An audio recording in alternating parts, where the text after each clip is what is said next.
Incorporeal Hannah here. So I may have made a slight miscalculation when I decided to film this video. I thought, I was like, you know what? I can totally fit 4 episodes worth of, knowledge and information in, 45 minutes, an hour long video. No problem. Yeah, no, it didn't really work out that way.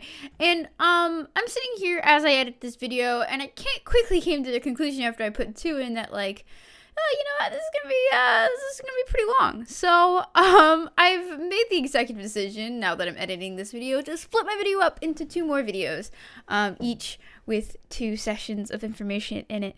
But don't worry, it'll be, I'll get them out as soon as I can, but, I just figure as a warning, because I didn't film it this way, this whole filming session has just been plagued with technical difficulties and issues and stuff, but, anyway, I, don't know what's planning over this. I am incorporeal right now. We'll figure that out when I put this video clip in, or audio clip in. But yeah, I hope you guys enjoy the story so far, and stay tuned for more. Enjoy! Alright, okay, so where we left off, we were on the boat. We had just left the Dwarven Nation, and, we were probably like an hour, it wasn't long. Like, we weren't on this ship for very long, and now we're in the middle of a fight. We're all separated, and then we had like a 2-3 week break between these sessions, and I was like out of my mind because I was like, one, I don't know Pathfinder combat very well. We did like one shot before this with different characters, so I had no idea how my character was going to perform in combat.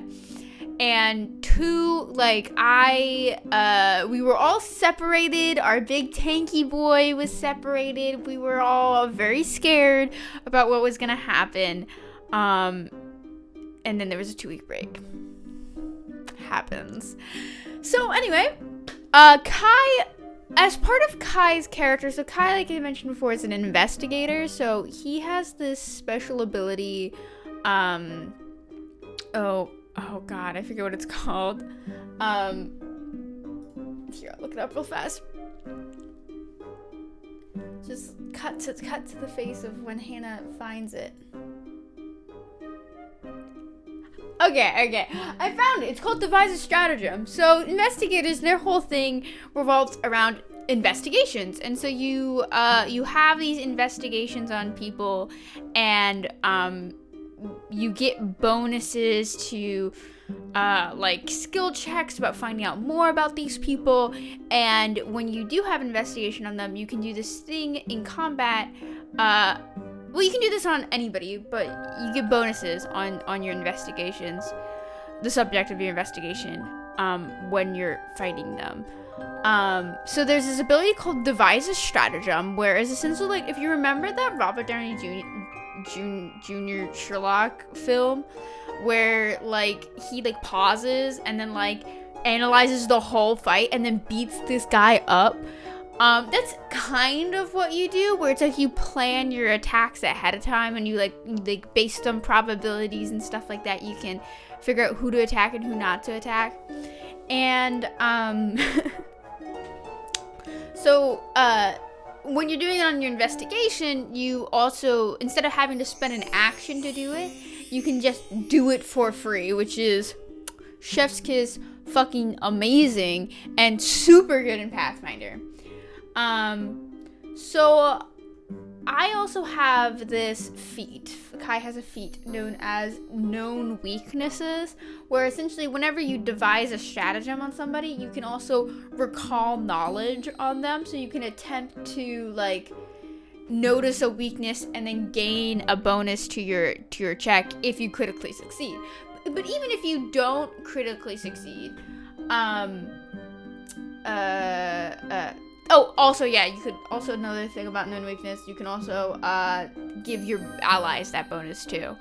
But even if you don't critically succeed, you still gain information about somebody. So one of the things about Pathfinder is sometimes instead of spending actions fighting, you want to spend a few actions at the beginning of the fight actually trying to recall knowledge about these creatures so you can like fight them better, essentially. Because actions are precious. And so if you spend one action at the beginning of combat figuring out, oh, that this is this guy's weakness, this is their vulnerability or whatever, that will save you a lot of hardship. And so Kai does the known weaknesses thing, so recalls knowledge. He rolls really well. And so Kai finds out that these assassin, especially the assassin attacking him, is part of a group called the Dark Wolves, which is like an espionage group of the royal family of the Albion Empire. But the thing is the family doesn't really believe in espionage against non-humans because remember, the Albion Empire, racist, bad people. They are the bad guys. Truly the bad guys of this campaign.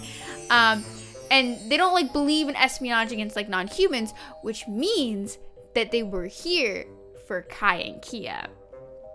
So, and Kai remembers this guy specifically, because this is the man that tried to kill him and his sister, months ago, which is what caused them to leave the Albion Empire in the first place. And he most likely lost his standing because of that within the Dark Wolves, and so to regain it, he needs to kill Kai and bring back his head. Very scary stuff, but very useful information to know. It was only because I rolled so well on those checks. So, meanwhile, like upstairs, Jan, one turn, Jan like barrels down the door. Remember, he was stuck inside of a room with poisonous gas, right? He has this like feat that allows him to have like not advantage, but he gets like bonuses to checks against gases. Like he has like special lungs or something. I'll put a picture of what the actual ability is on the screen, hopefully. But he has that, and so he doesn't get he doesn't get poisoned or put to sleep or anything like that. And he also knocks down this door in one hit. It's pretty impressive, honestly. And when the door knocks down, he knocks the door down into the other assassin, which causes him to like take him down and stuff like that. Meanwhile, so Jan's taking care of that. Kia's also there. Kia was not gonna lie, Kia was struggling. Like Blake tried to do like catapult these marbles at people, but like they all missed, and it was not oof Kia. Meanwhile, so like Skyfrog is in his own room downstairs, and like he just like lightnings these people, and they just like he like critically hits and they die. Like it was like he took out like 3 people or something like that. It was weird. It was scary. Wizards, man. Kai kills his guy who was a lot tougher than the other assassins. But the corpse immediately turns to sludge. Like it doesn't, like he falls dead and then it just like dissolves into a puddle. And doing another recall knowledge check, Kai realizes and like remembers that like some of the higher ranking members of the Dark Wolves use the clone spell. And so essentially they send their clones after these people, and then that way their clones like dissolve into sludge, and that way you can't get information from their corpses. That you can't cast like Speak with Dead or the Pathfinder equivalent of Speak with Dead. What are those noises? Anyway, ignore those noises in the background. I have no idea what they are. Anyway, so we start like going through the ship because we had this like tally at the top of our screen about like who was on the ship, what was their status. We had like all these named NPCs and also like unnamed NPCs, and like crew members and stuff like that we had to make sure like we had to try to keep alive, because the more we kept alive the better for us, and the more that died, well, that has consequences. So like we go on this, like, after we defeat the assassins directly attacking us, we go on this mission to go, like, we need to go find the other NPCs. And so Skyfrog finds Vlok and Melody. Vlok is this, like, dwarf guy that, like, Kia was talking to, at the reception, and he was super nice and, like, just wanted, like, to settle down and, like, start, like, cooking and stuff like that. He was just, like, real cute. Him and Melody are being attacked by 2 assassins, and it's not looking good. But Vlok, with a frying pan, just fucking smacks these 2 guys, kills them. It was great. It was honestly really awesome. Kai also is beginning to go through, like, room by room to make sure that there, like, isn't people missing, and he walks into this room, and there's this, like, dark wolf assassin there, but she, like, throws up her hands, and she's just like, I'm not part of him. And Kai's like, what the fuck? Yeah, so, like, the assassins, like, call her Lily, and they're like, Lily, what are you doing? Like, why are you betraying us? And Lily's like, I'm not part of him. Kai also has this feat called That's Odd, which is, our opinion, the funniest feat. Which is whenever you enter a new location, you kind of just, like, pick up on something that's, like, suspicious. Like, you walk in and you're like, something that's, like, suspicious but not, like, obviously suspicious. And it's not, like, every location, but, like, it's really helpful in terms of, like, narrative. It helps, like, put you on track with the narrative for sure. And I walk in and I see Lily, and I look over, and there are, like, these papers. They're, like, stuffed underneath the bed. So, like, Kai goes over, picks them up, quickly glances through them. These are papers of, like, it's of this woman, Lily, with this, like, elven woman. Lily's a human, like all the rest of the dark wolves. But she's, like, with this elven woman, and they look romantically entangled. So that's a scandal in the Albion Empire. Anyway, yeah, so, like, Kai finds this stuff and is, like, fighting this assassin while he's, like, looking at, like, these, like, he's, like, reading these papers and, like, just, like, punching this dude next to him. Back on top of the ship, Jan and Kia were, like, on the top deck, and they went to go downstairs. To go downstairs, you have to, like, enter into this room, this, like, not captain's quarters, but, like, a, kind of like a meeting room. And then that has, like, stairs going downstairs to the lower decks. And when they enter it, there are 4 assassins. There's Carecaller there, and there's Voltage. Voltage is Skyfrog's friend, lizard folk friend, and Care is missing an arm, just is fending off 4 assassins by himself, and now has a missing limb. He did not start this journey with a missing limb, guys. So we were like, bro is a tank. And, you know, it's probably why he, like, lived when his home country of Orkhold got raided. Not that any of us would have anything to do with that. Anyway, so, like, we kind of, like, fight off the rest of the assassins and stuff like that, and we save Care. Kai starts performing, like, medicine on him, and we're kind of all, like, gathering together when, like, we're taking stock of, like, what's happening and stuff. We're like, oh, all the named NPCs live, so that's good. There's, like, 17 dead assassins that we, like, start piling up, and we're going through all this stuff, and then, like, as we're in the middle of, like, taking stock of what's happening, 2 more assassins come upstairs, but this time they have Unit 14 in a chokehold. And I forget if I mentioned Unit 14 last time, but I'll just do a quick review. Unit 14 is from Iron Beast Island, and is extremely important because Unit 14 doesn't want to, like, destroy all the androids in Iron Beast Island. They want to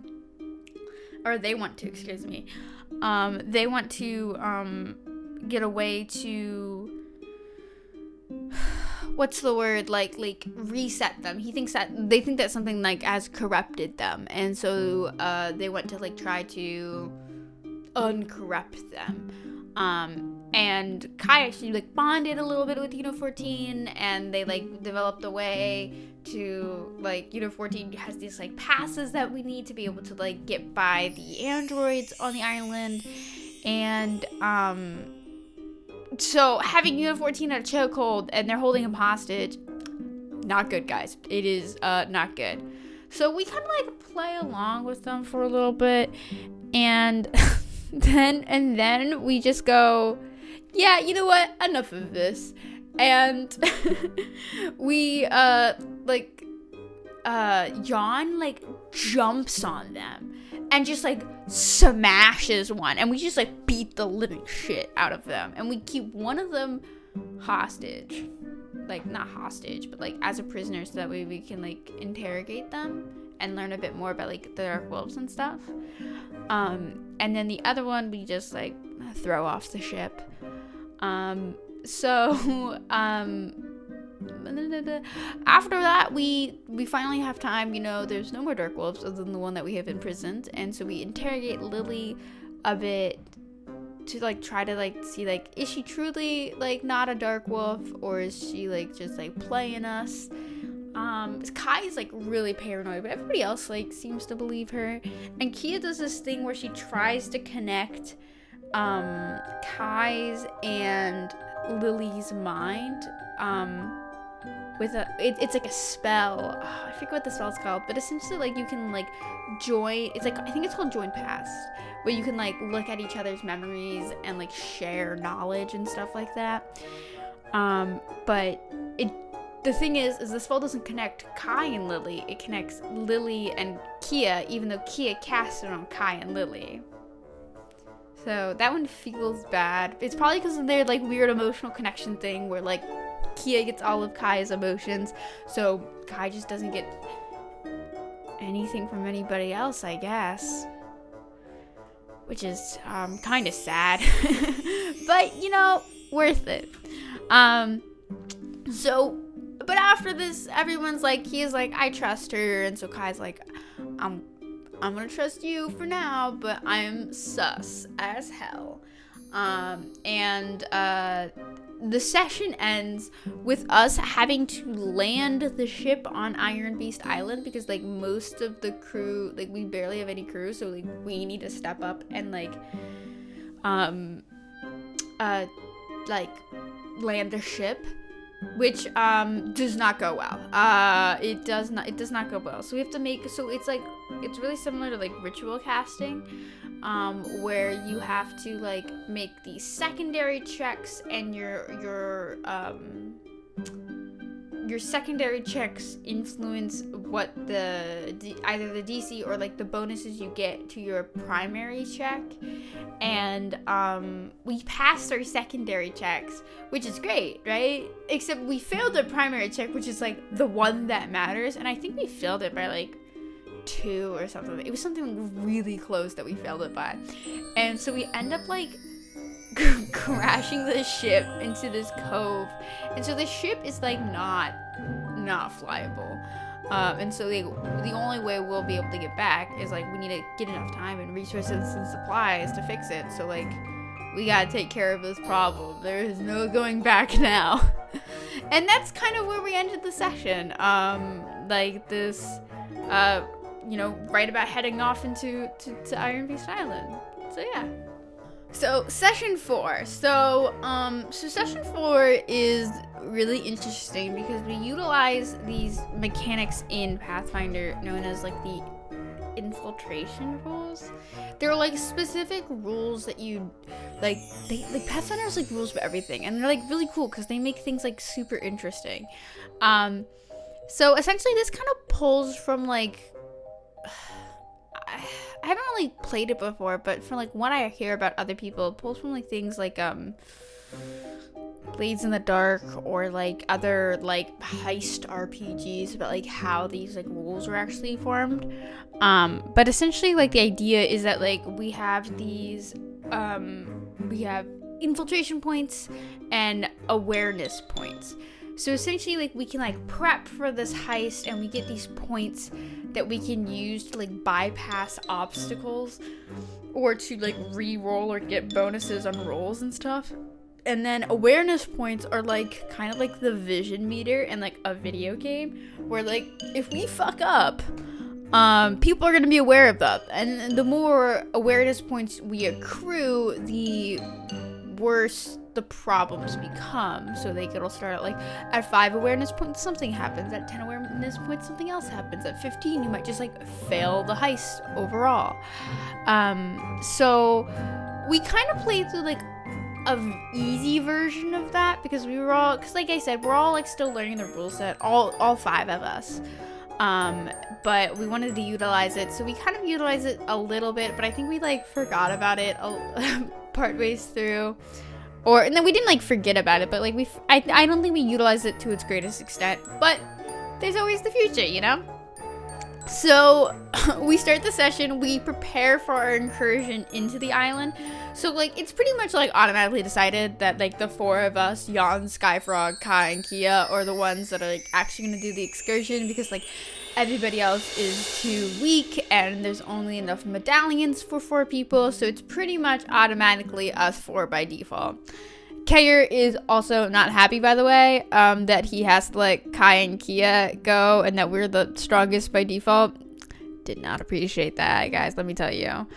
So like I said before, Unit 14 has these like medallions that he gives to us, or they give to us, and they are these like, they're like these like little circle things. They're kind of like RFID sensors in the way I view it, or like air tags, where essentially like you have them on your body and the other robots will think that you're a robot from their sensors. Not from like optical sensors and stuff like that. So like we still have to like stay hidden, stay out of sight, but from their like robot sensors, they'll think that we're robots. I'm assuming it's like some kind of a communication sensor. But so yeah, so that'll allow us to at least like get in, but we still have to be sneaky. So we raid the bodies from before. We get like 40 gold pieces. We also get 12 doses of Phoenix dust. As a reminder, a little bit more about Phoenix dust. Phoenix dust is a super addictive substance that is used by magical people to enhance their magic. So remember the serial killer case from episode 1? Yeah, well, the guy at the end who almost caused a fireball was under the effects of Phoenix dust, and had Phoenix dust on them. Skyfrog, though, is very interested in Phoenix dust, because Phoenix dust, you don't have to like inhale Phoenix dust or like ingest it, right? Like you can just use Phoenix dust as a replacement for spell components, like in rituals or in magic, like magic item crafting and stuff like that. And so we get into this like little tiff about like what to do with this Phoenix dust. Do we keep it? Do we send it back? Do we like destroy it? Does Skyfrog study it? And Jan just grabs it, gets a nat 20, I'm pretty sure it was a nat 20, and yeets it off this island. But instead of like going down into the ocean way below, it lands on one of the floating islands like next to us, nearby, that like floats around Iron Beast Island, and it explodes, and the entirety of this tiny little island is now just on fire perpetually, which we'll deal with that later, I guess. We haven't really dealt with it yet, but you know, it's fine, probably. So anyway, we begin investigating like the area around the ship, and this like little gecko appears. And like Kia noticed it, and she like connected to it mentally, and the gecko's like, I want to talk to Skyfrog. And we're like, okay, that's weird. And when Skyfrog touched this gecko, this like spark appeared, and the gecko can talk now. And the gecko started talking, and the gecko was like, I want to learn magic from you. This is awesome. You're like you're my leader. And Skyfrog's like, yeah, awesome. I would love to have a talking gecko. And so he names his gecko Geico, as one does in this game, apparently. The puns never end in this game, guys. And so that was like, it was very out of left field, but it was essentially Skyfrog wanted a familiar, and Geico is his familiar. His Geico is his gecko familiar. So straight up in Roll20, we have a little token that's just like the Geico gecko. I think he has I think we looked it up and he had like an actual name, but their name is Geico.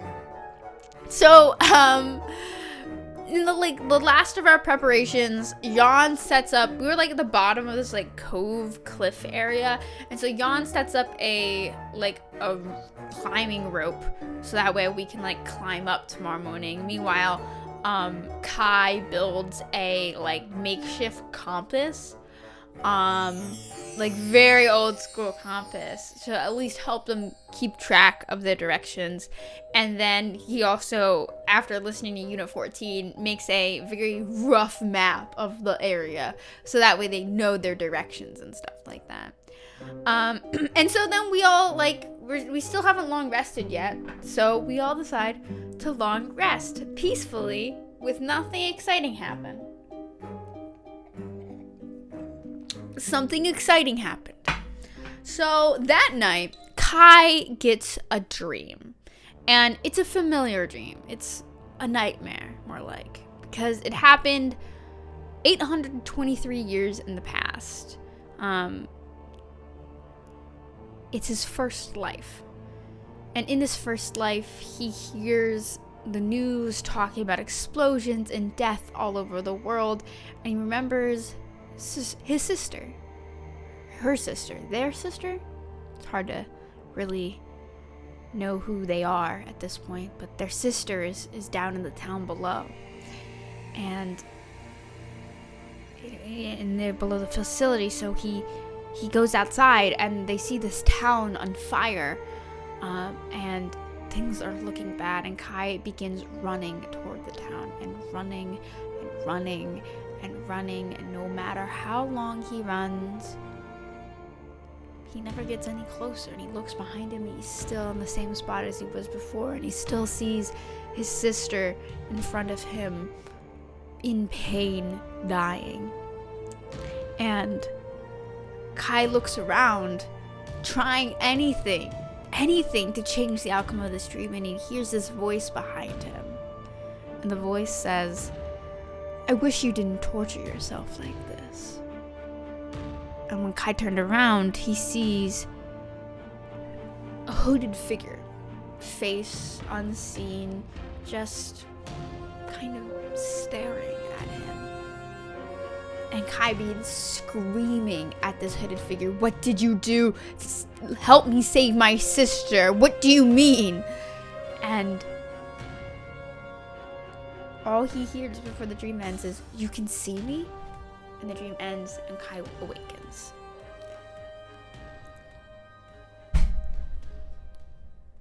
That was a fun dream, wasn't it, guys? That wasn't at all like, whew, it's only session 4, guys.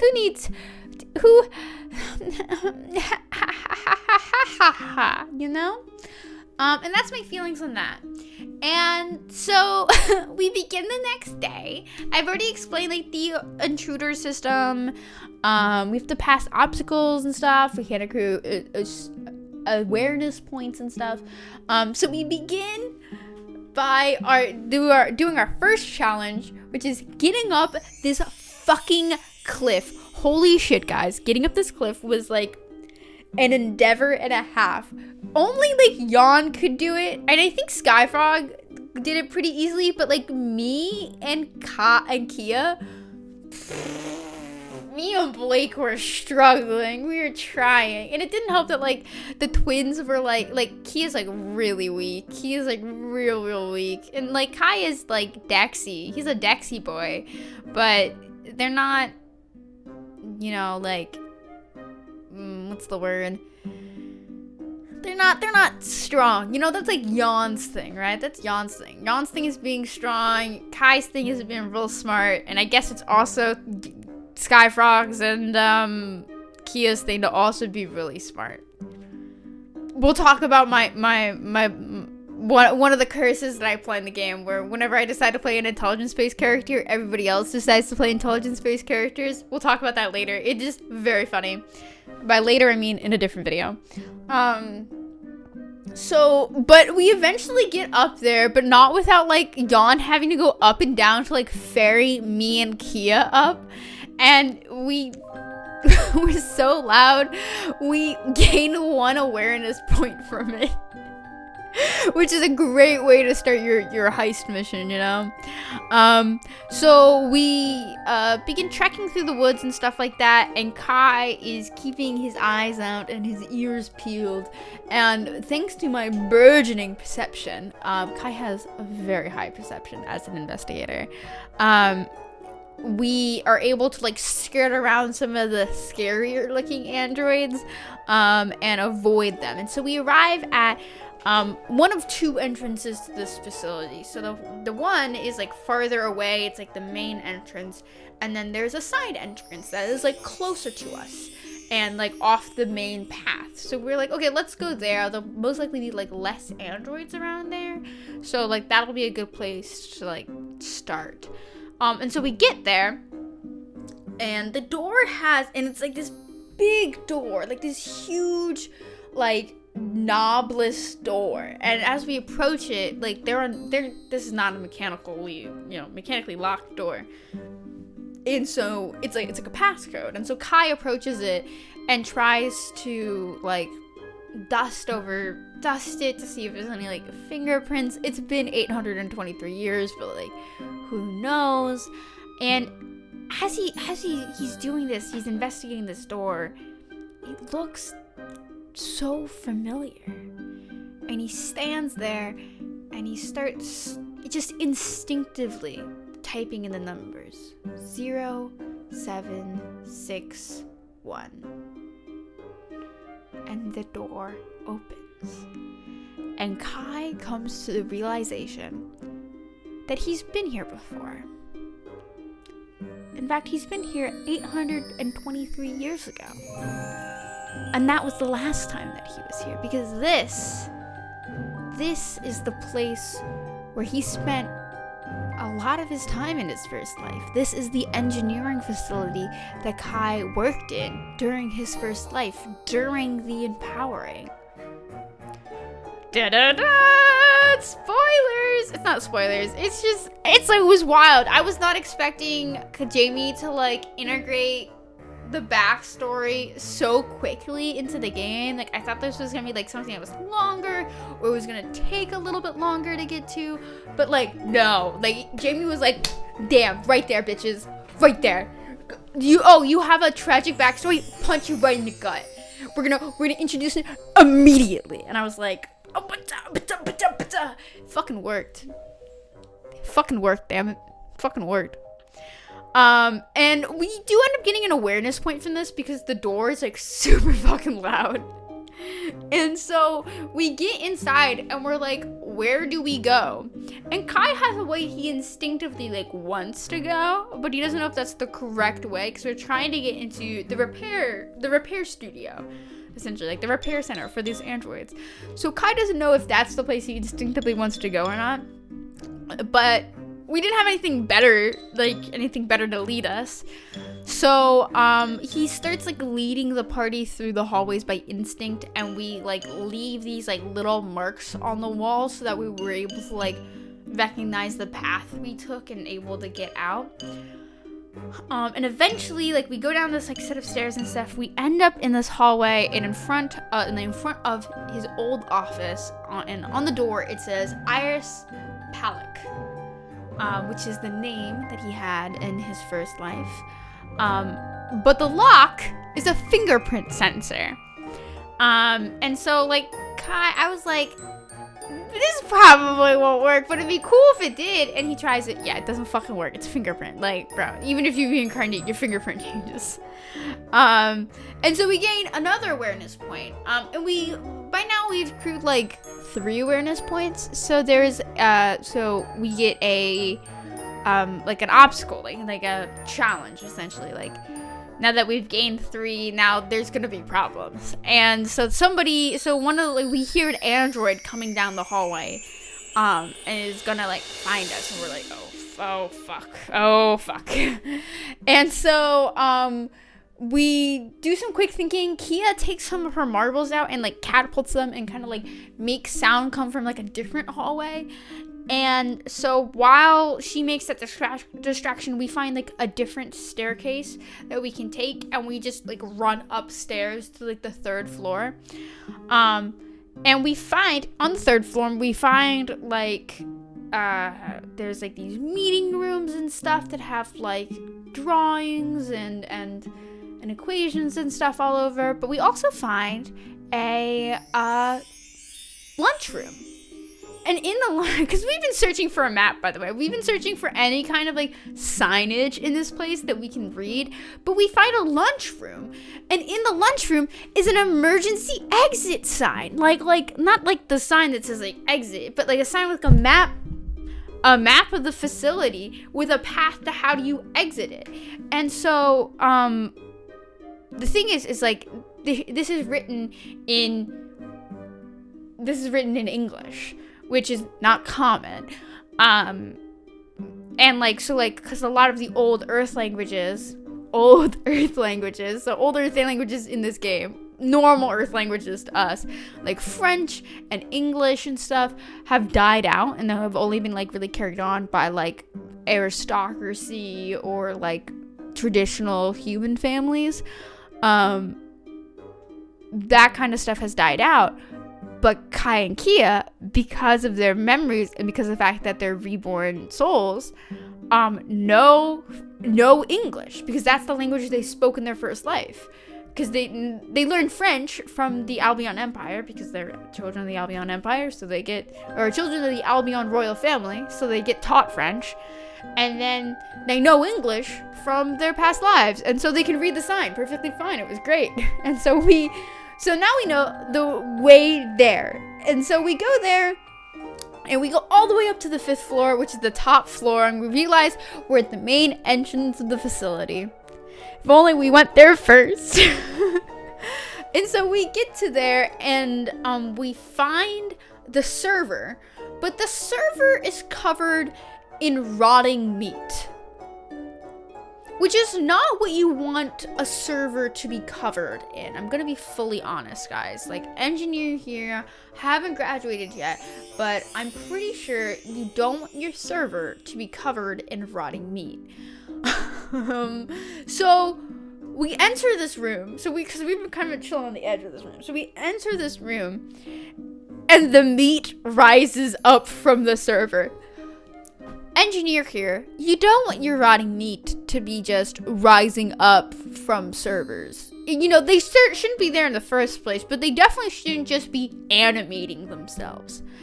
And as it rises up, it causes all of us to become sickened, and then it points at Kia and says, "It's been 800 years, and my creator can starve as I will feed." And so then we get into this big fight, and so it's like an angel. It has these 2 separate, like, controllable, like, wings. So it's like angel, 2 wings, and this angel's fucking huge, and he's going after Kia. And so like Jan is like grappled and like is taking care of this one wing. Kai is stuck with this other wing, and it is like this angel monster creature thing is just going after Kia, just talking about feeding off of her celestial energy, her divine energy, because Kia is celestial. We'll get into that one day. And so like it was a rough fight. I'm gonna be honest, it was rough. was not easy by any means, and I thought we were gonna die, gonna be honest. But we do manage to kill it, and we investigate it. We realize that it is in fact an angel, but it's a corrupted angel of this deity known as the Gardener, which is the main deity of Artiv, which is the elven country, and it survived because it's been cut off from the divinities and the gods and stuff like that. So it survived off of the electricity of the server. And we like harvest this rotting corpse of an angel, and all that's like left of it is like 4 angel bones, 1 angel skull, and 1 angel heart, which Jamie informed us that we should take because they can be used in like rituals and spell components and magic item crafting and stuff like that. So we took it.